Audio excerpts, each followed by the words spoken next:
కంచె ఐలయ్య గారు వా వారు ఒక బర్రెను, ఒక కాకిని సాహిత్యంలోకి ఒక కల్చరల్ ఫామ్ తీసుకొచ్చి వారికి గౌరవప్రదాన్ని కల్పించినవారు. పైగా అతను దళితుల గురించి బలమైన వాయిస్ అంబేద్కర్ కోణంలో వినిపించిన వారు కదా! అట్లాంటి వారు మాట్లాడినప్పుడు జాతీయ పార్టీల పర్స్పెక్టివ్ మాట్లాడడానికి ఏదో ఆలోచన ఉండొచ్చు కదా అని ఎందుకు మీరు అనుకోవట్లేదు? నేనేమంటున్నానంటే కంచె ఐలయ్య గారు నిజంగానే ఆ ఆలోచనలో ఉన్నవాడైతే బీఎస్పీని బలపరచాలి. ఆలోచనలో ఉన్నవాడైతే ఇవాళ ఈ కింది కులాల యొక్క పోరాటాలను బలపరచాలి. వీళ్ళకి వెన్నట్టుగా ఉండాలా. ఇక్కడున్న వాళ్ళను రాజకీయ అధికారం వైపు పోవడంలో నువ్వు పొద్దుస్తమానం రాహుల్ గాంధీ పక్కన కూర్చుంటావు, లేకపోతే రాహుల్ గాంధీకి అనుకూలమైన విధానాలు చేస్తావు. గతంలో నువ్వు ఏ ప్రభుత్వంలో ఉంటే ఆ ప్రభుత్వం పాట పాడతావు.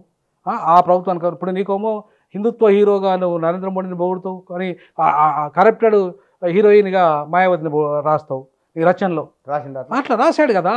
ఇప్పుడు నువ్వు హిందుత్వ హీరో అనో ఈయనని పొగుడుతావు అంటే ఎవరైతే ఈ దేశంలో బ్రాహ్మణిజాన్ని పెంచి పోషించి మొత్తం ఈ దేశంలో మనవాద సిద్ధాంతానికి పునాదులు వేస్తున్న వ్యక్తులు అయితే ఎవరు ఉంటారో వాళ్ళనేమో హిందుత్వ హీరోలు అంటావు.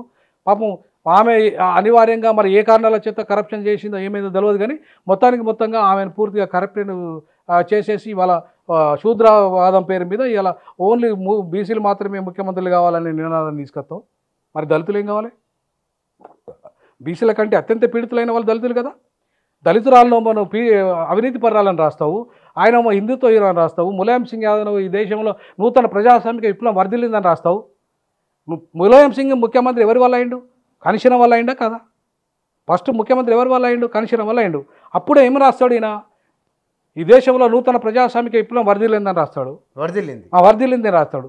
అరే అవకాశవాద పొత్తులతోని అధికారం వస్తే నూతన ప్రజాస్వామిక విప్లవం వర్ధిల్లినట్ట దాని మీద పుస్తకమే రాస్తాడు.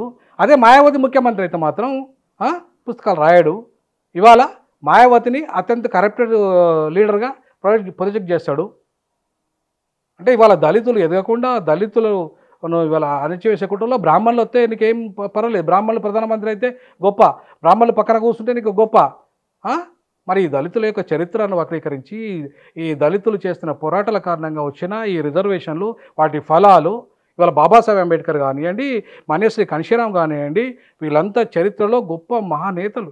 వీళ్ళంతా వీరి వల్లనే కదా ఇవాళ బీసీలకు రిజర్వేషన్ వచ్చింది. ఇక్కడ అంబేద్కర్ ప్రస్తావన వచ్చింది కాబట్టి ఈ ఆర్గ్యుమెంట్ అంతా మీరు ప్రాంతీయ పార్టీల దృక్కోణం నుంచి మీరు మాట్లాడారు. 100%.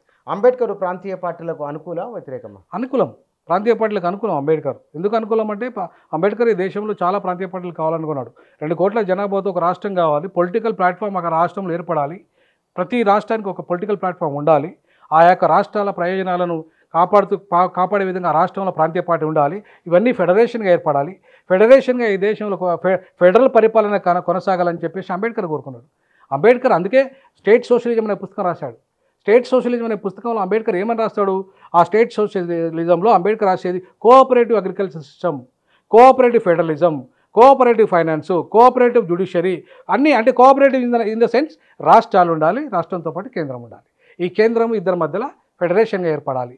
అంతేగాని ఇద్దరు సమానమైన హోదాలే ఉండాలి. మళ్ళీ సమానమైన హోదాలు కొన్ని విషయాలు, డిఫెన్స్ విషయంలో మాత్రమే కేంద్రం పూర్తి స్థాయిలో ఆధిపత్యం ఉండాలి, ఆర్మీ విషయంలో మాత్రమే కేంద్రం పూర్తి స్థాయిలో, అట్లాగా అణువాయుధాలు లేదంటే ఇట్లాంటి అంశాల పట్ల మాత్రమే కేంద్రం పూర్తి స్థాయిలో ఉంది, కరెన్సీ విషయంలో కేంద్రం పూర్తి ఆధిపత్యంలో ఉండాలని చెప్పి అంబేద్కర్ చెప్పాడు తప్ప మొత్తం ఎడ్యుకేషన్ పాలసీ మీద, అగ్రికల్చర్ సిస్టమ్ మీద, ఆ రాష్ట్రాల్లో ఉన్న మొత్తం వాటి మీద ఆధిపత్యం చేయి, నేషనల్ ఎడ్యుకేషన్ పాలసీ తీసుకురా, లేదా నీట్ ఎగ్జామ్ పెట్టి దుర్మార్గంగా రాష్ట్రాలకు రావాల్సిన ఎంబీబీఎస్ సీట్లు కానీ లా సీట్లు కానీ కొట్టేయి, మొత్తం ఉత్తరాదికే మొత్తం పంచేయి, ఈ దేశంలో వాళ్ళదే సంపన్నులనే బాగా ఆదాని అంబాలను పెంచుమని అంబేద్కర్ అంబేద్కర్ చెప్పింది. ఈ సంపదను పంచండి, సమానత్వాన్ని తీసుకురండి, సమానమైన అంటే రాష్ట్రాలు కేంద్రము ఈ ఫెడరేషన్గా ఉండాలి,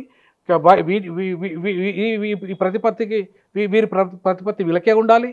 కాబట్టి రెండు జాతీయ పార్టీ దృక్పథం అంటే రాష్ట్రాలకు జాతీయ దృక్పథం లేనట్టు కాదు అర్థం. ప్రాంతీయ పార్టీల ఏర్పాటు అంటే ప్రాంతీయ సమస్యల్ని జాతీయ దృక్పథంతో చూడడం.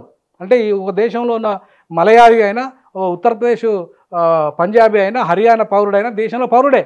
ఆ పౌరుడికి సంబంధించిన పాలసీలు ఆయా రాష్ట్ర ప్రభుత్వాలు రూపొందించుకోవాలి. తమిళనాడులో ఒక వాతావరణం ఉంటుంది, ఆంధ్రప్రదేశ్లో ఒక వాతావరణం ఉంటుంది, ఉత్తరప్రదేశ్లో ఒక వాతావరణం ఉంటుంది. సేమ్ వాతావరణం ఉండదు కదా. ఎడ్యుకేషన్ ఉత్తరప్రదేశ్ ఒక రకంగా ఉంటుంది, ఆ వెనుకబడి ఉంటుంది, దానికి సంబంధించిన పాలసీ సపరేట్గా తయారు చేసుకోవాలి. అట్లాగే ఆంధ్రప్రదేశ్ ఒక రకంగా ఉంటుంది, తెలంగాణ ఒక రకంగా ఉంటుంది. మొత్తం పాలసీ అంతా నువ్వే రుద్దేస్తే ఎట్లా?